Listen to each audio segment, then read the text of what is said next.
Si tu cliente no está dispuesto a meter la mano al bolsillo para pagar por tu producto, no tienes un negocio. Nosotros aplicamos a todos los concursos sabidos y por haber, porque en ese momento o nos daban dinero o nos daban exposición. Hay que ir levantando acá de a pocos, aunque sea para ir llegando a ese monto que es el que nosotros necesitamos. No importa si son 100 o si es uno, mientras que Ujú. llegue el dinero, todo bien. Bienvenidos y bienvenidas a Eleva tu Startup, el podcast donde descubrimos cómo el Venture Capital está acelerando el éxito de las startups en Perú. Aquí, emprendedores y líderes del ecosistema comparten sus estrategias y experiencias, brindándote las herramientas para llevar tu empresa al siguiente nivel.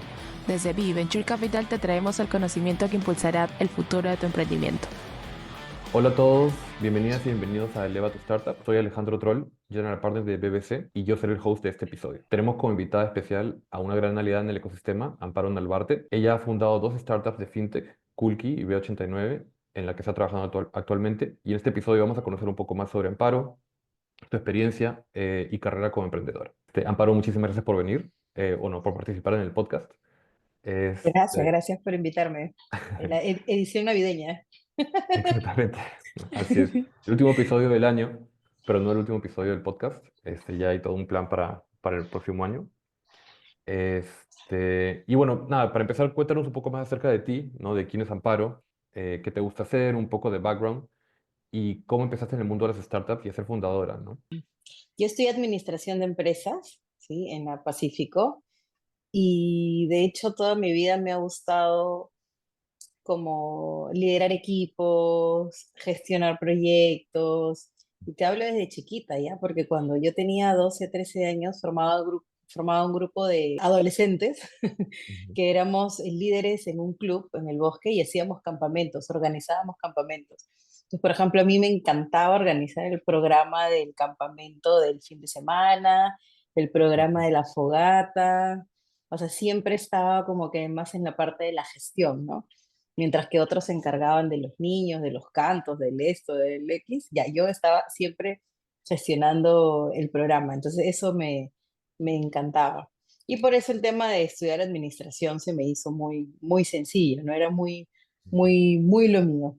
Pero claro, en el camino igual fui haciendo prácticas, fui haciendo diferentes trabajos, también formé parte de IESEC, que es una organización de jóvenes universitarios líderes a nivel mundial, es una organización gigantesca, organizaba congresos, o sea, siempre organizaba cosas, ¿no? Y me encantaba viajar. Entonces eso era muy, o sea, aprender de eso, por ejemplo, fue muy sencillo para mí, me encantaba, estaba haciendo cosas nuevas. Entonces eso siempre como que me ha gustado, me ha llamado. Ujú. Y claro, cuando salí a emprender, que ahorita les cuento cómo empieza, pero para mí cuando salí a emprender y me decían, por ejemplo, oye, ¿no prefieres estar en un trabajo donde te pagan X en lugar de tener tu emprendimiento y sabrá Dios cuándo recibas un sol? Yo le decía, no, porque realmente estoy haciendo algo que me gusta, estoy acostumbrada a esto. He hecho siempre cosas porque me gustan y no porque necesariamente voy a recibir un pago. El pago lo recibo de otra manera, ¿no? En aprendizajes, en experiencias. Entonces, para mí era muy normal y natural eh, estar en el mundo de las startups después. Pero ahí tuviste alguna experiencia también trabajando digamos, en empresas, ¿no? O sea, digamos, no como emprendedora al principio de tu carrera. Como practicante, sí. Estuve un año en Ah, Telefónica, veía relaciones laborales colectivas, todo lo que era sindicatos me encantaba. ujú. Vi también en Belcor, en el área de recursos humanos. Siempre me centraba más en recursos humanos, pero en Belcor el trabajo fue súper soft, tan soft que ya no iba conmigo. Y ya, o sea, no fue tan entretenido, la verdad.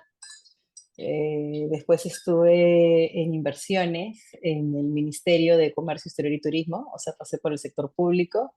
Ok.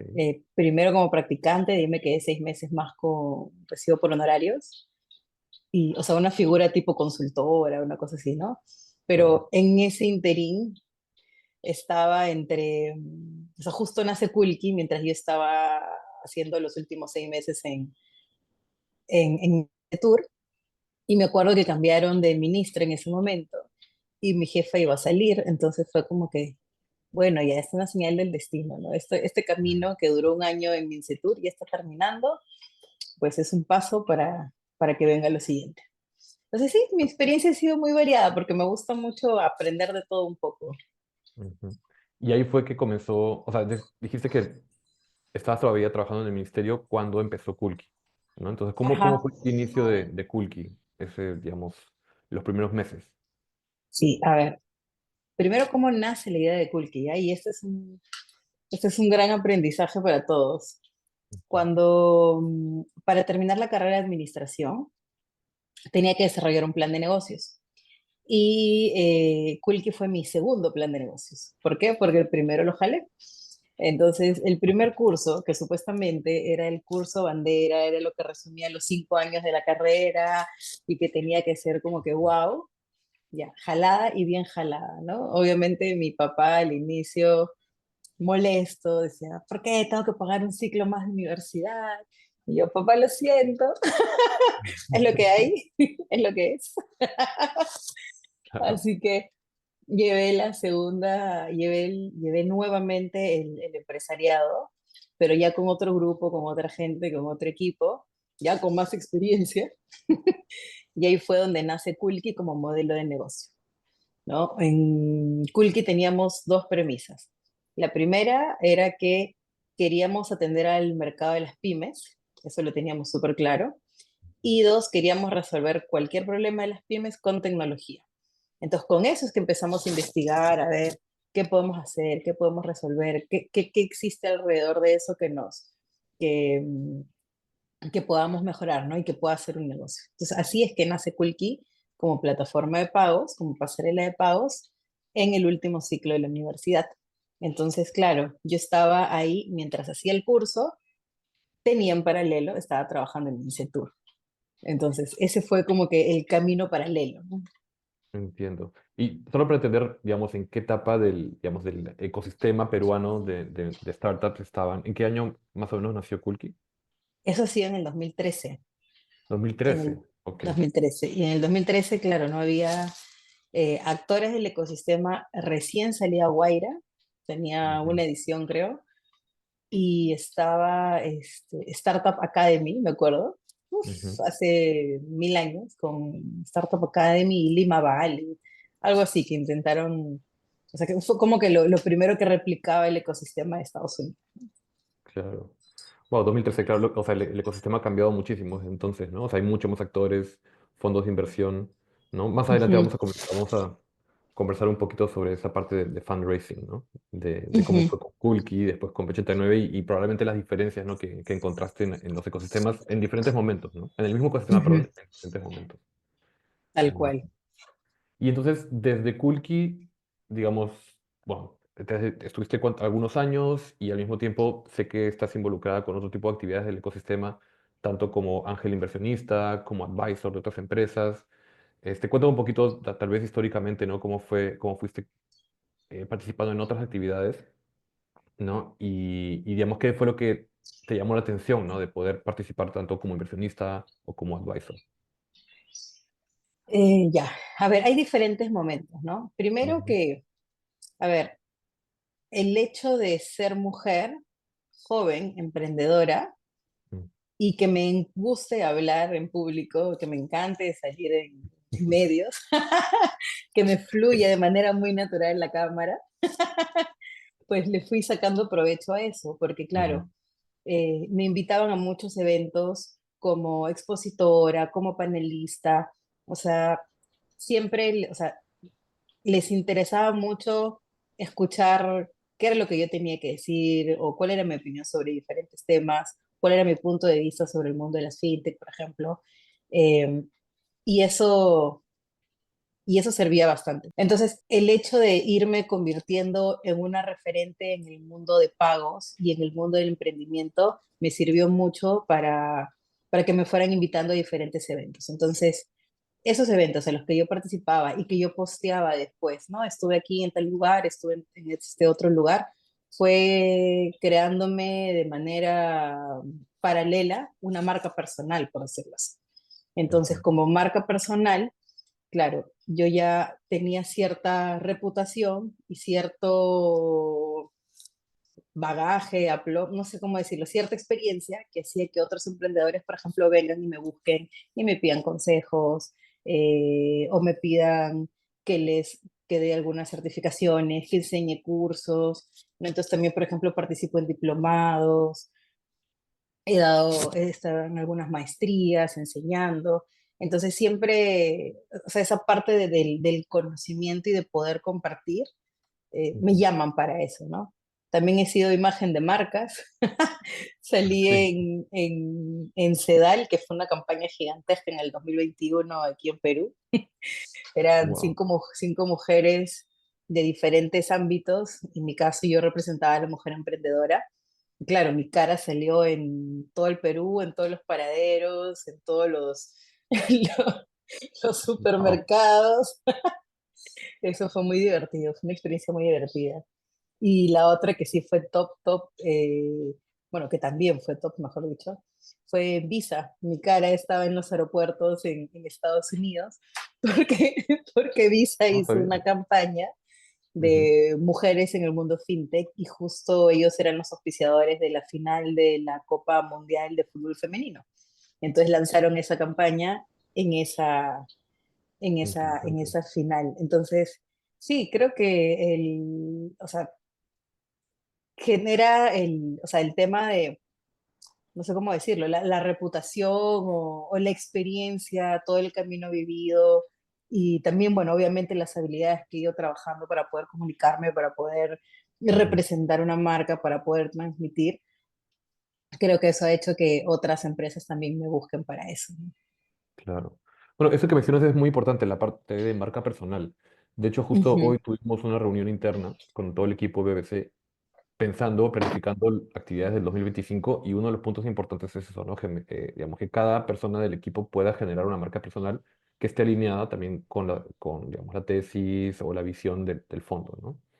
ujú. Entonces, eso me surgió una pregunta ahora al respecto, ¿no? Finalmente, ¿cómo sientes que esa construcción de marca personal ha sido un elemento, sientes que ha sido un elemento clave también en tu carrera? O sea, siendo mujer en fintech, que es un ambiente mayoritariamente pues dominado por hombres en general. Entonces, crear esa marca personal realmente te ha permitido, no sé, llegar a más inversionistas, a más clientes, y poder avanzar más en tu carrera. Sí, 100%. Quizás Ujú, el primer acercamiento pueda ser un poquito más complicado, ujú, pero créeme que todos se acuerdan de mí. ujú, Porque no es el hombre o el chico o el joven que formó ahí de camisa azul o terno azul o la típica ropa tradicional, ¿no? Sino es la única jovencita que estuvo acá en el evento, ya, Claro, ella es, ¿no? No se acordarán mi nombre, pero por lo menos se acuerdan de mí. O sea, saben que claro, una mujer de Perú estuvo ahí presente, ¿no? claro, Es eso es un como, diferencial. O sea, en realidad algo que parecería una desventaja en todo caso, lo convertiste en una ventaja para ti, un diferencial. exacto, un diferencial y el que le saco provecho 100%. Muy Porque bien. hay gente a ver, hay gente que se ofende porque dicen, ay, solo me invitan por llenar la cuota de género. Yo, no me Ujú, importa, o sea, te están invitando, te están dando el espacio. ujú, Aprovechalo y sacan el jugo. Al contrario, todo claro, depende de cómo lo veas, cómo enfoques.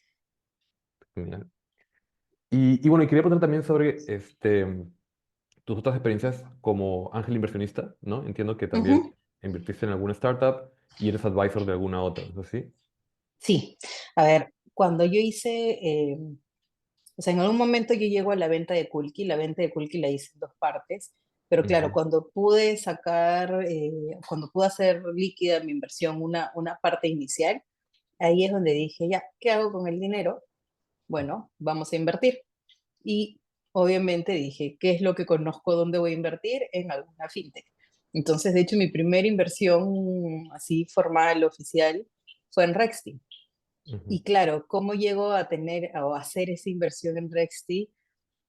Porque yo conocí a Claudia del mundo fintech y ambas nos ganamos un viaje para participar en el We Exchange en Suiza. Fuimos a Suiza financiadas con este proyecto del fomento del emprendimiento ujú. femenino.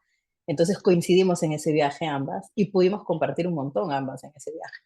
Entonces ahí yo dije, wow, qué capa esta mujer, creo que le apuesto al equipo 100%, entonces vale la pena invertir. Y esa fue mi primera inversión como tal. Luego he Ujú. tenido otras experiencias ya invirtiendo, donde, claro, he ido probando, ¿no? Yo soy mucho de la experiencia. Entonces, por ejemplo, en una decía, ya, vamos a construir esto de cero, con el equipo así, así, no funcionó.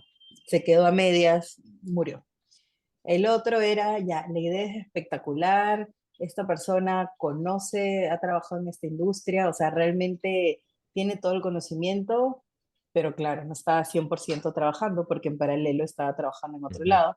Entonces se fue la cabeza del equipo, o sea, la cabeza del equipo que tenía media cabeza en el proyecto y media cabeza en su trabajo, tampoco funcionó. Entonces, eso han sido aprendizajes, ¿no? Y después dije, no, ¿sabes qué? Yo no voy a invertir más en startups, por lo menos así directamente, salvo sea alguien que conozca, como lo que me pasó con Claudia de Rexy. Y Ujú. dije, no, ahora si invierto va a ser a través de un fondo, ¿no? Y al final terminé invirtiendo en otro fondo, en ADN Ventures, que está muy enfocado en fintechs. Entonces, esa ha sido mi experiencia con el mundo de las startups. Ok. Sí, de hecho, lo que mencionas es súper importante. Nosotros también al invertir tenemos que estar súper alineados con la estrategia de los founders y tratamos de ser, en algunos casos, donde podemos agregar valor, como que ser bastante hands-on y trabajar junto con ellos, ¿no? Sí, la verdad que es bastante complejo y es mucho de lo que tú dijiste, ¿no? Como relación directa con los founders, ¿no? Muy cercana, casi de amigos, entender a la persona, entender su visión. Así es. Y bueno, obviamente luego viene la parte de Product Market Fit, toda la parte más técnica, digamos, ¿no? De emprendimiento. Tal Genial. cual, tal cual.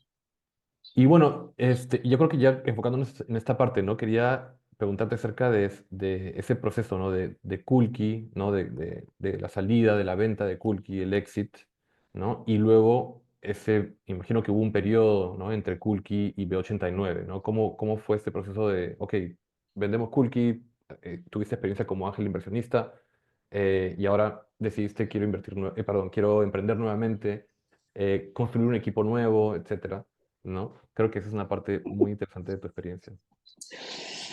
Sí, y como todo muy divertido también. A ver, cuando hice la venta en Kulki, eso fue en diciembre del 2018, Ujú. ¿ya? Se podría decir que en ese momento hice un exit parcial, ¿no? Por decirlo así, de una parte de mis acciones. Ujú. Y luego me quedé trabajando hasta el 2019, diciembre del 2019, y he sido accionista hasta el 2022. Eso en Kulki. En el 2022, a finales del 2022, ahí ya dejé de ser accionista de Kulki y ya no tengo desde esa fecha ya no tengo ningún tipo de relación con Kulki. Entonces, eso fue el camino de Kulki. Cuando yo dejé de trabajar en Kulki en diciembre del 2019, dije, bueno, voy a tomarme 6 meses, un año, no sé, Ujú. para ver cuál va a ser mi siguiente paso, cuál va a ser mi siguiente el siguiente capítulo de mi historia, ¿no? Y obviamente tenía sobre la mesa escribir un libro, tenía sobre la mesa seguir trabajando el tema de mi marca personal, hacer más el tema de seminarios, conferencias, que es algo que me encanta. Pero en el camino se me acercaron dos personas y me dijeron, oye, Amparo, tenemos esta idea, ¿por qué no inviertes o por qué no te sumas al equipo y empezamos esto? ¿No? Y así fue como nace B89.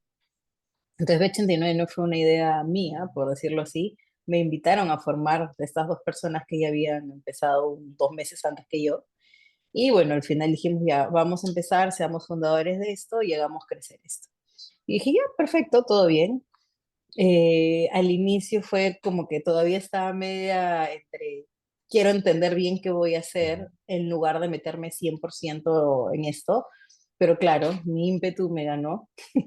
Entonces en el camino yo decía, a ver, esto es una startup, para que avance hay que meterle todo, porque alguien estando a medias, o sea, esto no va a funcionar con alguien a medias. Y Ujú. una persona no estaba al 100%, el otro sí. Entonces es como, no, necesita manos, necesita empuje, así que ya, un mes me duró nomás la gracia de mi año sabático Ujú. y de ahí ya metida 100%. Entonces empezamos en el camino de B89, formamos un nuevo equipo, había gente obviamente que ya había trabajado conmigo, en la que yo le tenía mucha confianza. Esas personas también en algún momento del camino pasaron a formar parte de B89. Eh, y bueno, fue un reto hacer crecer B89 también, ¿no? Porque empezamos con diferentes equipos, con diferentes productos.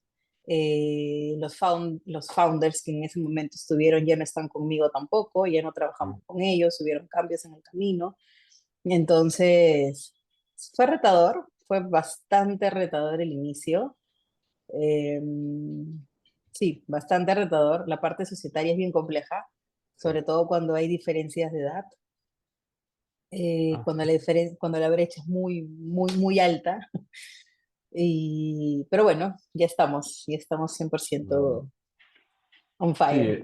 el tema del equipo es esencial, definitivamente es el componente más importante, ¿no? De cualquier startup y que todos los founders estén súper alineados entre sí, ¿no? En cuanto a visión, ¿no? No lo había pensado como una, digamos, la diferencia de edad, pero en todo caso, eso podría influenciar en la diferencia de visión o qué es lo que quiere cada emprendedor o cada co-founder del startup, ¿no? Sí, yo creo que, por ejemplo, el momento de vida es importante. Con Mm, estos socios nos llevábamos 30 años de diferencia. Entonces, mientras uno quería retirarse dentro de poco y tener una vida tranquila y equilibrada, claro, ujú, en mi caso es, oye, yo estoy empezando y quiero comerme el mundo y quiero hacer todo esto, ¿no? Entonces, exacto. yo no estoy pensando en mi retiro, sino estoy pensando en cómo voy a seguir creciendo y evolucionando. Entonces, Ujú, esa diferencia o sea, en cuanto a visión, por ejemplo, el propósito de B89 sigue siendo el mismo desde el inicio, crear bienestar financiero sin fronteras. Eso no ha cambiado en lo absoluto, pero el cómo llegamos a realmente crear bienestar financiero sin fronteras, ujú, eso es lo que sí ha cambiado en el camino. claro. Entonces, Bueno, y son entonces, momentos. claro, no lo había pensado de esa forma, pero de todas maneras, y de hecho, algo que siempre lo comentamos con el equipo fundador de cualquier startup con la que estamos, o al que estamos evaluando, es eso, ¿no? Entender sus momentos de vida y inclusive nosotros llegamos a un nivel más allá en el que buscamos que tengan acuerdos estipulados para poder regular, o sea, un contrato entre fundadores, para poder regular ese tipo de diferencias, si es que más adelante se puede dar no un conflicto, pero digamos, alguien quiere salir, ¿no? Cómo digamos, se va a mantener su participación o no, las acciones, etcétera, ¿no? Entonces, como que para que si es que hay cambios fundamentales en el equipo, no genere un impacto negativo en la startup, ¿no? Y que pueda continuar. Y creo que eso sería de gran ayuda. Así es. Y bueno, y quería profundizar justamente en lo que comentabas, ¿no? En el caso de B89 el propósito se mantuvo, pero el cómo fue cambiando, ¿no? Entonces, quería preguntarte si es que existe o has establecido o identificado algún tipo de metodología justamente para validar ese tipo de ideas, producto, mercado, ¿no? Creo que es algo, tanto, digamos, de tu experiencia en Kulki como tu experiencia en B89, algo que le podemos comentar a los emprendedores que están empezando, ¿no? Porque de hecho nosotros cuando conversamos con ellos nos preguntan, ¿dónde me enfoco?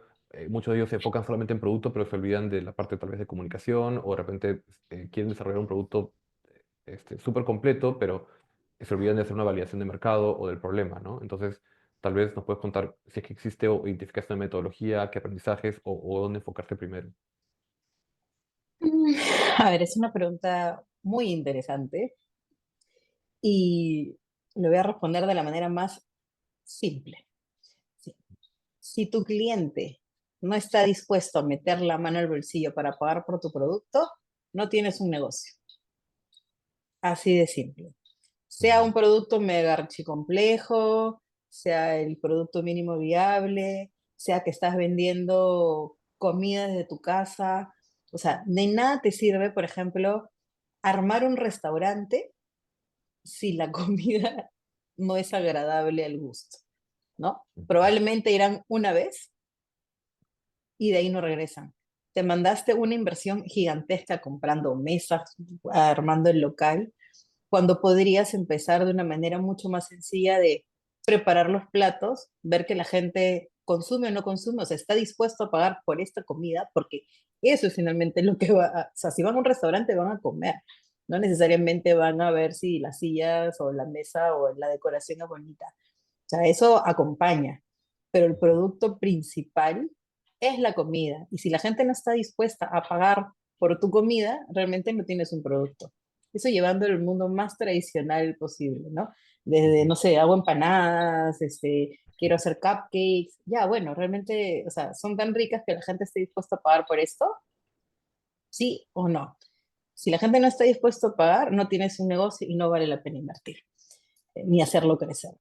Entonces, esa es como que la principal lección y o sea, sí, más directo que eso no puedo hacer. Así es. ¿Y cómo llegaron a hacer esa validación, ¿no? De producto y mercado? O sea, bueno, porque básicamente lo que comentas es como que intentar hacer una validación del product market fit, ¿no? De que existe un mercado, Ujú, existe un grupo de personas dispuestas a gastar dinero a pagar por ese producto o servicio, ¿no? Entonces, ¿cómo ujú. hicieron esta validación en Kulki? Entiendo que en Kulki, como era un proyecto universitario, tal vez, y entiendo que estuviste desde el principio, hubo mucha investigación, entender ese problema a profundidad, ¿no? ¿Cómo llegaron a validar esto? En los dos, En los dos casos. startups. Ajá.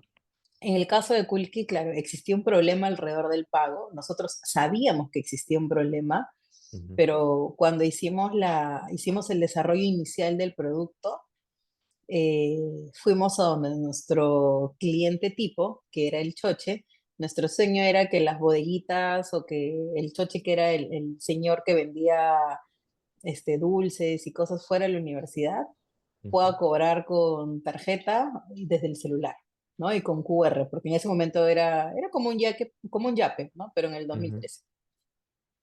Entonces, ese era nuestro sueño. Y cuando le llevamos el prototipo al Choche y le dijimos, ya, Choche, esto funciona, úsalo, es un circuito cerrado, pero funciona, nos dijo, no, señorita, muchas gracias. Todo muy bonito, bacán el diseño, pero no, yo voy a seguir con mi cuadernito y con mi manera tradicional de cobrar. Y fue como que, ¿qué hacemos? ¿No? Claro. Entonces dijimos en ese momento, a ver, el problema existe, pero lo que no hay, o sea, hay product fit, porque o sea, este producto realmente resuelve un problema, lo que no hay es market fit. O sea, el choche no es nuestro cliente, definitivamente. No va a ser el early adopter. Entonces, seguimos trabajando en la parte de pagos y entramos a Guaira. Y en Guaira estábamos rodeados de muchas empresas de comercio electrónico, donde ellos también tenían un problema con el pago, solo que utilizaban pasarelas de pago del extranjero. Entonces dijimos, oye, el problema sigue siendo el mismo, el pago. ¿Qué es lo diferente? El cliente. Y cómo modificamos el producto para que le sea útil a ese cliente. Entonces, mientras que al choche le dábamos un QR con una aplicación, la empresa de e-commerce necesitaba APIs y un formulario de pago para poder cobrar. Entonces, el corazón de Kulki, la plataforma de procesamiento de pagos, eso seguía siendo lo mismo. Lo único que cambiaba era cómo transformábamos la cara para que se adapte a ese nuevo cliente. Entonces ahí fue totalmente distinto el approach, porque sí sabíamos que existía el problema, solo tuvimos que adaptar el producto para nuestro early adopter. Y una vez que entraron ellos, ahí dijimos, o sea, el product market fit de ahí fue instantáneo, porque las personas de estos e-commerce venían y nos decían, por favor, yo me integro, ¿dónde? ¿Qué hago? Lo necesito ya. Versus que el otro cliente, el choche, nos decía, no, señorita, muchas gracias, muy bonito, Ujú. pero no.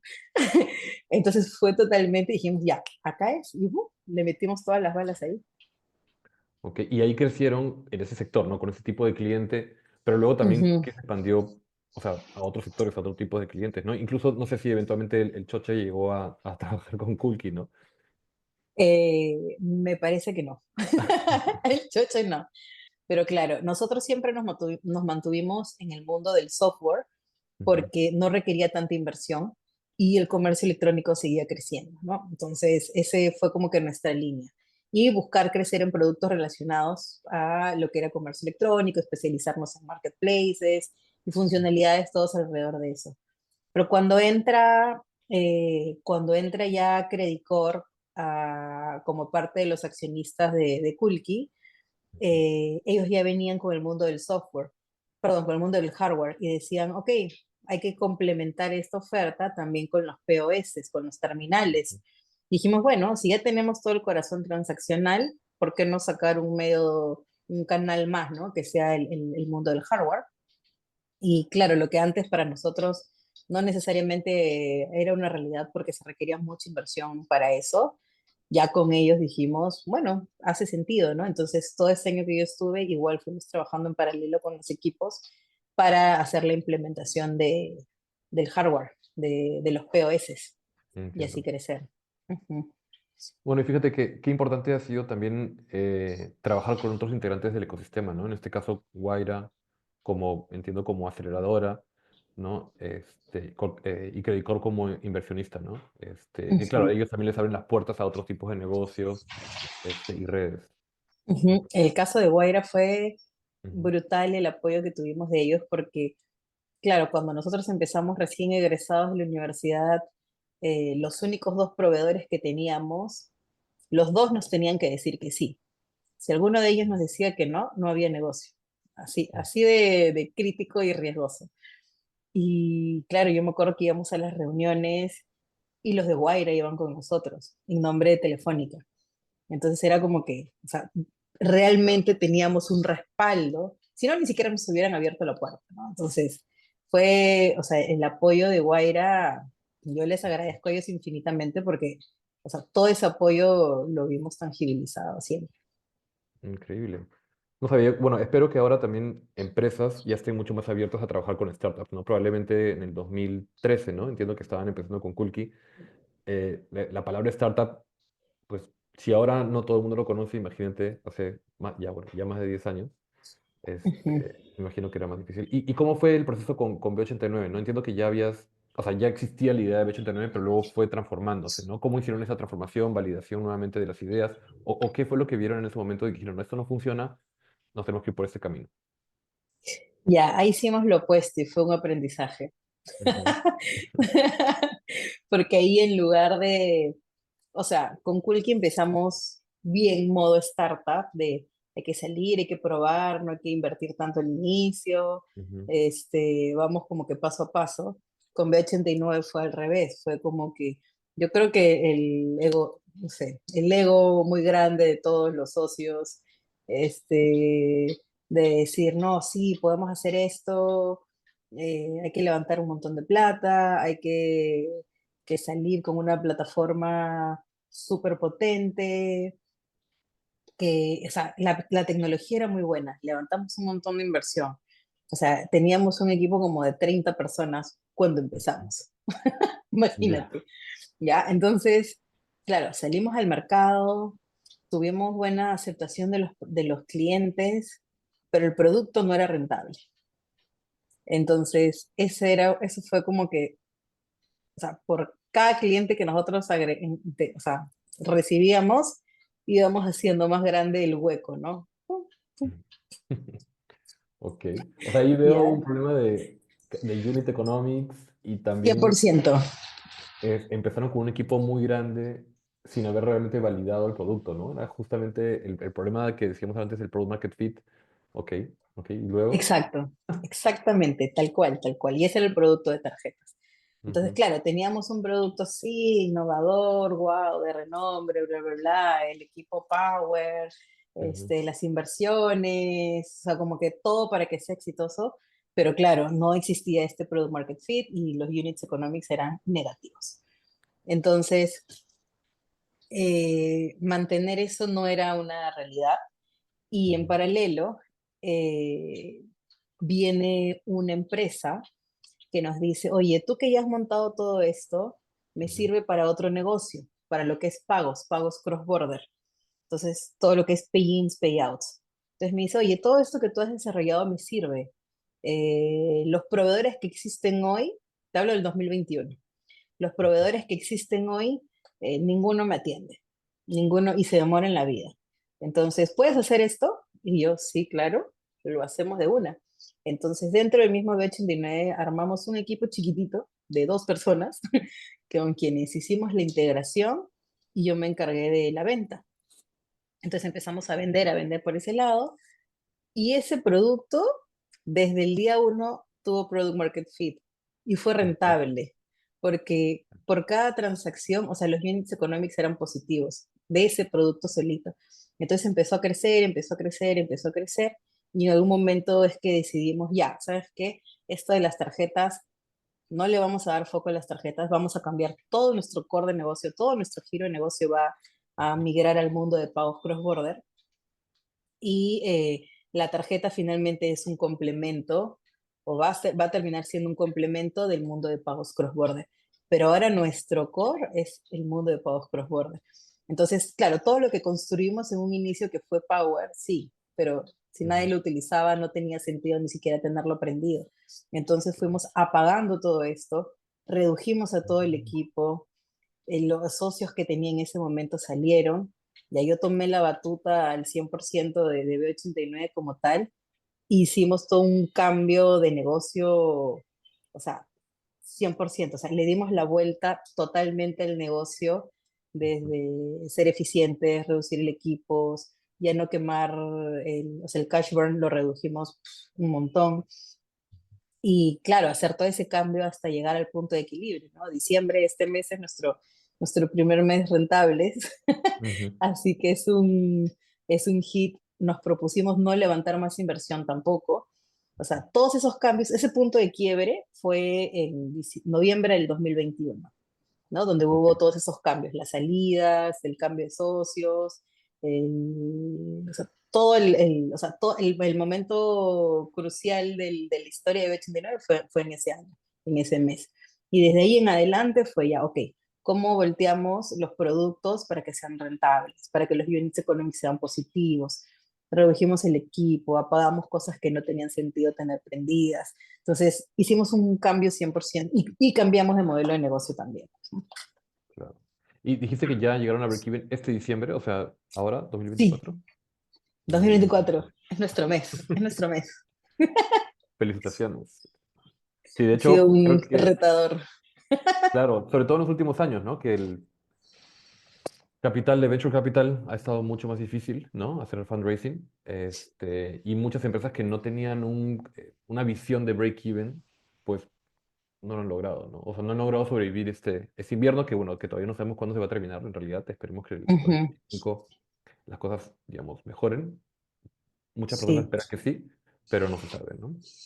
de hecho tuvimos suerte, ¿ya? Porque, a ver, este periodo de sequía, por decirlo así, ha sido en Ujú, el 2022, ¿no? En los primeros meses del 2022. Y nosotros cerramos nuestra última inversión ese noviembre del 2021.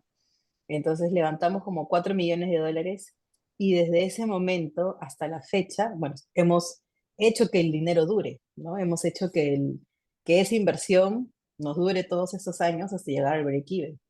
ujú, claro. Y bueno, y ya pasando a la etapa, bueno, a la parte de fundraising, ¿no? Del levantamiento de capital. ¿Cómo fue un poco o la diferencia, ¿no? Entre levantar capital con Kulki y levantar capital con B89, ¿no? Ujú. ¿Qué aprendizajes de repente tuviste de la primera experiencia a la segunda que lo pudiste hacer mejor? ¿Se te fue un poco más fácil, más natural? Sí, en verdad ha sido, el camino ha sido divertido, ¿no? Me acuerdo la primera reunión que tuvimos para levantar inversión en Culkin, nos dijeron, ya, te doy $50,000 por el 50% de la empresa. Y nosotros, "Ah, ¿qué? No, no hay forma". Claro. Fue como que muchas gracias, mucho Ujú, gusto, hablamos otro día. imposible. Quizás si no hubiéramos, eso fue justo antes de entrar a Guaira. Ujú, Entonces, como ganamos Guaira y aplicamos a Guaira y ganamos los $50,000 de ahí, fue como que, uff, gracias. Con esto ya no necesitamos entregar el 50% de la empresa, ¿no? Porque no había manera. Entonces, nos apoyamos mucho de los concursos. O sea, algunas empresas o algunos tenían mal visto a las personas que paraban ganando concursos. Ya bueno, nosotros aplicamos a todos los concursos sabidos y por haber, porque en ese momento o nos daban dinero o nos daban exposición. Y nosotros necesitábamos exposición, y la exposición te trae credibilidad, justamente para poder levantar fondos después. Y me acuerdo que uno de estos concursos o sea, cada cosa va cumpliendo su objetivo en el camino, ¿no? Participamos en un concurso que era Start Tel Aviv Competition. El premio era ir una semana a Israel a la Semana de la Innovación. Espectacular el viaje, los aprendizajes, todo espectacular. Pero lo mejor de ese concurso fue que la noticia llegó a Holanda, donde un peruano que trabajaba en una pasarela de pagos en Holanda vio la noticia y dijo, wow, qué chévere que en Perú estén haciendo esto. Voy a contactar a este par de chicos para ver cómo los Ujú. puedo ayudar. Ya, él fue nuestro ángel en ese momento. Pablo Blita se llama. Él fue nuestro ángel. Nos enseñó absolutamente todo, nos enseñó, o sea, ya entramos realmente al mundo de pagos, qué era una transacción Sí. exitosa, qué era un refund, o sea, todo lo que no sabíamos nos lo enseñó él y nos presentó a nuestro primer partner tecnológico, que fue el que cumplía con las certificaciones, el que nos daba la plataforma, porque empezó, o sea, invertir en una plataforma de ese tipo requería mucho esfuerzo y dinero. Por ejemplo, esta certificación PCI por lo menos te cuesta $100,000 al año. ¿No? Ujú. Solo generar la certificación, fuera de todos los costos de infraestructura y X cosas, y el expertise y todo lo demás, cosa que no teníamos. Entonces, claro, tener este partner y que llegó gracias a la noticia de haber ganado este concurso Holanda es como que Ujú. todas las piezas se van poniendo en su sitio y como que todo llega en el momento en que tiene que llegar, ¿no? Cada cosa cumple su función, pero claro, hay que participar, hay que estar ahí, hay que exponerse, Ujú. hay que estar en el lugar. Claro. ¿Y Pablo fue su ángel en el sentido realmente ángel inversionista o más un ángel que los ayudó a justamente a conectar? En Quilky no llegó a invertir, Ujú. Ok, sí, no llegó a invertir, pero sí ha invertido en B89. genial. Y bueno, y en B89, en todo este proceso de cambio, ¿no? De en 2021, que cambiaron el equipo, cambiaron el producto y todo, ¿cómo fue esa relación con los inversionistas, ¿no? Bueno, entiendo ahora que Pablo ya estaba ahí, recibieron Ujú. como que mentorías de parte de ellos, se apoyaron mucho en esa red de inversionistas que ya tenían en B89. A ver, la red de inversionistas de B89, más que nada son inversionistas ángeles, ¿ya? Ok. Nosotros levantamos alrededor de $10 millones en inversión. Solo hay dos fondos, solo hay dos fondos en el camino, uno de Estados Unidos y uno de Perú, de inversionistas ángeles de Perú, y un fondo institucional del grupo ACP. Está Winnipeg, Tribe Capital en Estados Unidos y el grupo ACP. Esas han Ujú. sido como que las inversiones más grandes, ninguna superó el millón, y son las institucionales. El resto, todos son de inversionistas ángeles, son de personas, básicamente. Ok. Entonces, claro, nos hemos ido apoyando de estas personas en diferentes ámbitos, ¿no? Entonces, por ejemplo, uno es especialista en temas de finanzas, hemos tenido algunas sesiones con esta persona. Alguno es especialista en temas de producto, de atención al cliente, me acuerdo, o UX. Hemos tenido algunas Ujú. reuniones puntuales con estas personas. Eh, pero de esa manera, ¿no? La cooperación, por decirlo así, no ha sido tan extensa. Ahora, como eran inversionistas minoritarios y eran tantos, porque obviamente para llegar a ese monto era un grupo grande, son como Ujú. 60 personas, es un grupo grande. Ujú. Entonces ellos bueno, tienen su grupo de inversionistas minoritarios y designaron a dos representantes que son los que forman parte de nuestro directorio. Entonces, a través de estas personas es donde nosotros ahorita estamos interactuando con todos ellos. Y de hecho que nos ha ayudado un montón porque son personas, las que están en este directorio aportan mucho valor, ¿no? No solo están en el directorio, o sea, tenemos comités, comité de riesgos, comité de Ujú. auditoría. Entonces, toda la estructura o la gobernanza que se necesita para poder darle seguridad y confianza también de que estamos haciendo las cosas bien a todos estos inversionistas que confiaron en nosotros realmente, lo canalizamos a través de ellos, ¿no? La conversación uno a uno la tenemos, pero es compleja. No me da la vida a mí de sentarme uno con uno y explicarles las cosas. Entonces, todo lo hacemos a través de ellos. Ok, entiendo. Qué interesante, no conocía, digamos, esta figura, ¿no? Que los ángeles entre sí se organizaron y crearon su, bueno, tuvieron un representante, ¿no? En el board. de B89, o dos en todo caso. Ujú. Sí, sí, sí, Sí. sí. Y en cuanto a la estrategia de levantamiento de capital, ¿no? Ya nos comentaste un poco cómo fue en Kulki, ¿no? Que fue a través de, bueno, Guaira primero, programas, ¿no? Y ahora en B89, 60 ángeles, inversionistas, ¿no? ¿Cómo Un fue funnel ese? de ventas. Así es.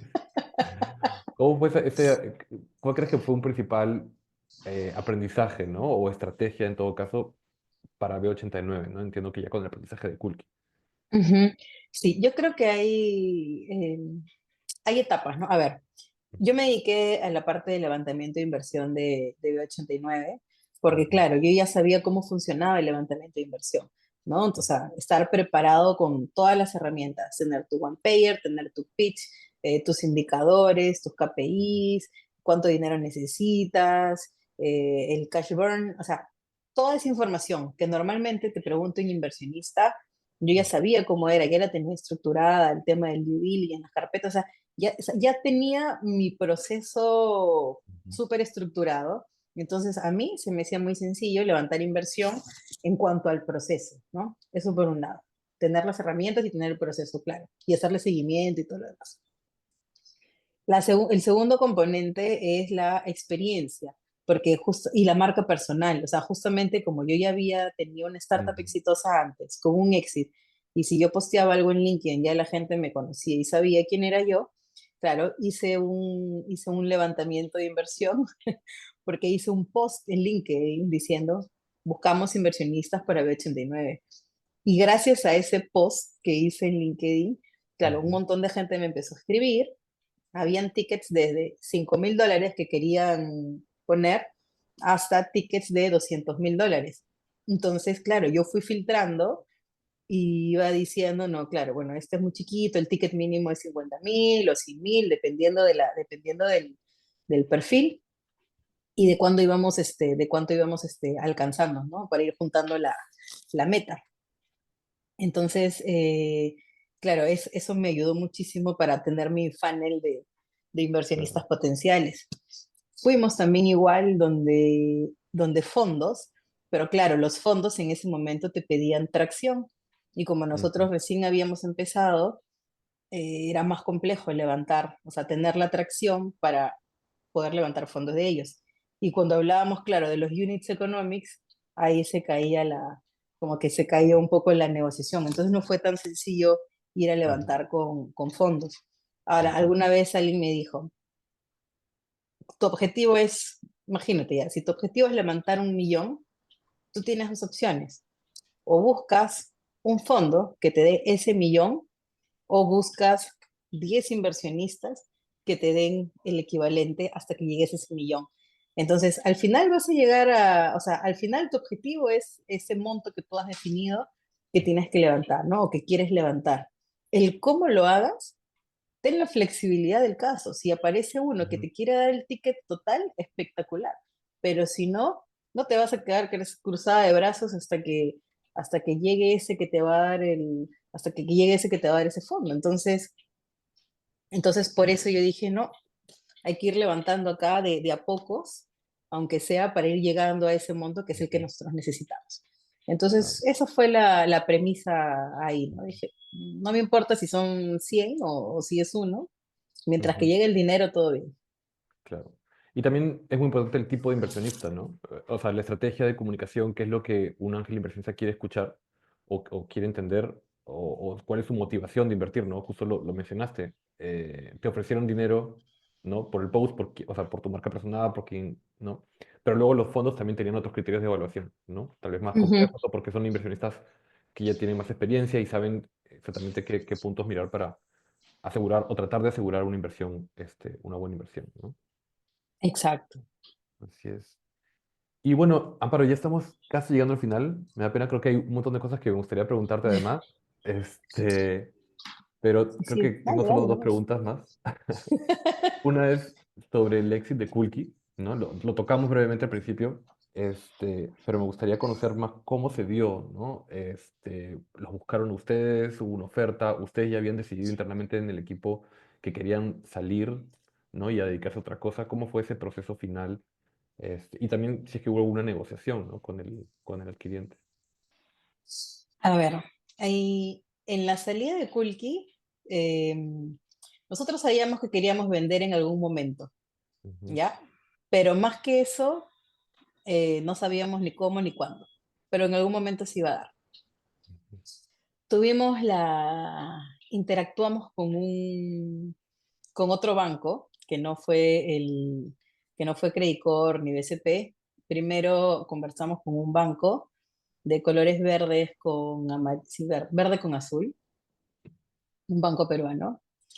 Y lo que aprendimos en ese momento fue, por ejemplo, ahí firmamos un NDA y ellos querían negociar con nosotros y que nosotros no negociemos con nadie y nos pidieron como que una exclusividad para negociar 3 meses, me acuerdo. ujú, Entonces, a mí se me hacía raro eso y las conversaciones iban alineadas a ellos entender el producto, ¿ya? ujú. A ellos entender el producto, cómo funcionaba. Y el día que dijeron, ah, perfecto, ya entendí esto, desaparecieron del mapa. Así, entonces, precaución, gente, no sean, no dejen de tener este tipo de interacciones, pero sí es importante que conozcan, porque no todas las empresas son serias. Hay gente que simplemente se acerca para sacar información y también hay que ser inteligentes para saber qué tanto decir. Entonces, eso nos sirvió a nosotros como aprendizaje para saber hasta qué tanto decir, ¿no? Entonces, eso fue como que la práctica para nosotros. Luego, Ujú, cuando después de unos 3, 4 meses llegan los de Credit Corp, ellos llegaron primero por medio de Créalo, que era este brazo de innovación abierta, que estaban haciendo temas fintechs y demás, y nos buscaron inicialmente como proveedores, ¿no? Para trabajar con nosotros como proveedores. Entonces, cuando entendieron nuestro producto de qué hacía, no cómo funcionaba, sino qué hacía, fue donde dijeron, oye, ¿no les interesaría vender? ¿No? Y fue como que, puede ser, a ver, depende, ¿no? ¿Cuánto hay? ¿Cómo es? Un inversionista alguna vez nos dijo, la Virgen no se te presenta 2 veces, así que tienes que ver y tomar la oportunidad o la dejas ir, ¿no? Entonces tienes que estar preparado para ver si la tomas y avanzas o no. Entonces fue un proceso de 6 meses la negociación. Primero nos pusimos de acuerdo en el monto, en la valorización, que es lo más sencillo, te diría yo, porque una vez que, o sea, defines el número, defines el monto, y eso es como que el monto inicial, ¿no? La ujú. segunda fase es lo más complicado, que es toda la letra chica, son todas las cláusulas, si te quedas, si no te quedas, qué pasan con tus acciones, cuál es tu rol, te van a pagar un sueldo, no te van a pagar un sueldo, o sea, temas de confidencialidad, exclusividad, non-compete, Mm, N cosas, N cláusulas que acompañan al trato. Eso es lo más complicado o lo más complejo, donde realmente te tienes que sentar con un abogado para definir, porque por una de esas cláusulas se te puede caer el deal, claro, ¿ya?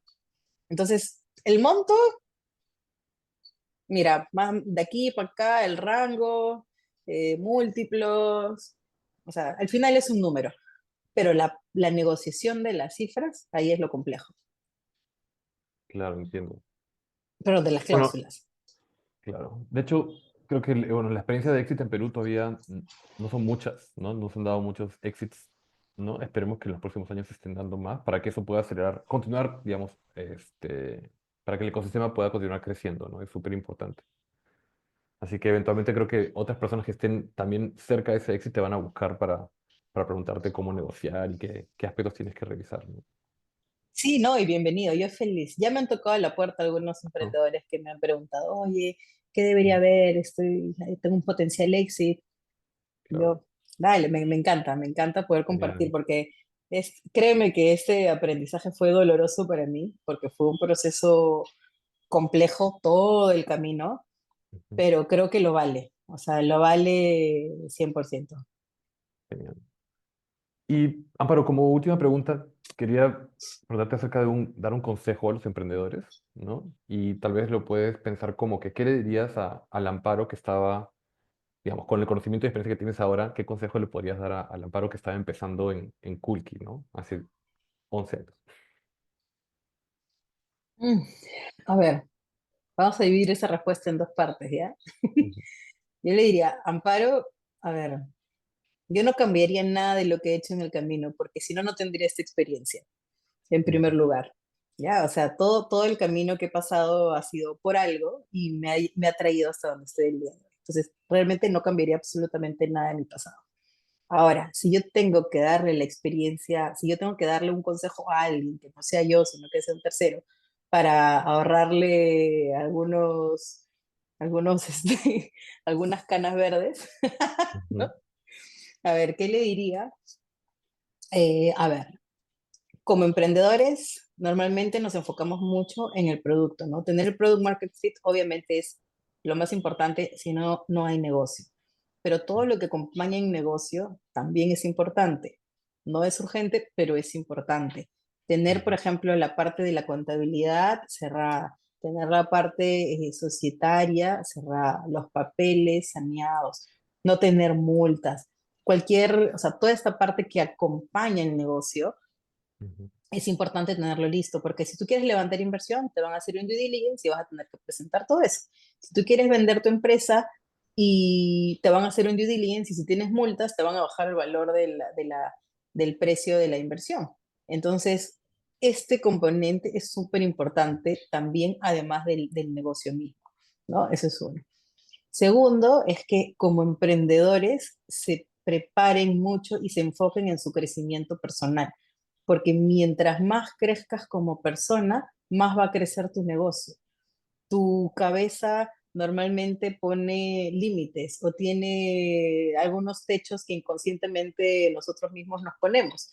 Entonces, si por ejemplo yo digo, no, ¿sabes qué? Yo solo estoy para un negocio en Perú, yo no estoy para tener clientes en el extranjero. ¿Por qué? Porque me lo inventé, ¿no? Porque en algún momento alguien me hizo creer eso, o yo lo escuché y me inventé eso, y esa es mi barrera inconsciente. Entonces, si yo como persona crezco, veo qué cosas me están limitando de cierta manera, qué pensamientos, qué creencias estoy teniendo que me limiten, y yo las rompo, pues obviamente voy a crecer como persona y mi negocio va a crecer como consecuencia de eso. Así que busquen crecer en en todos los temas personales, ¿sí? El hecho de ser curiosos, el hecho de cuestionarse por qué creen lo que creen, por qué hacen lo que hacen, es bien importante. Y lo tercero que les diría es, den el primer paso. Si no dan el primer paso, el resto de cosas no van a aparecer y vayan, sorpréndanse en el proceso, ¿no? Lo que les contaba del ángel de la pasarela de pagos, el peruano en Holanda.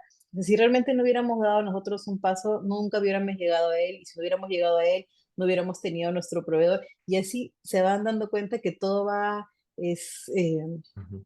todo va fluyendo, ¿no? O sea, cuando realmente estás encaminado, todo fluye y las cosas no tienen que ser complicadas siempre.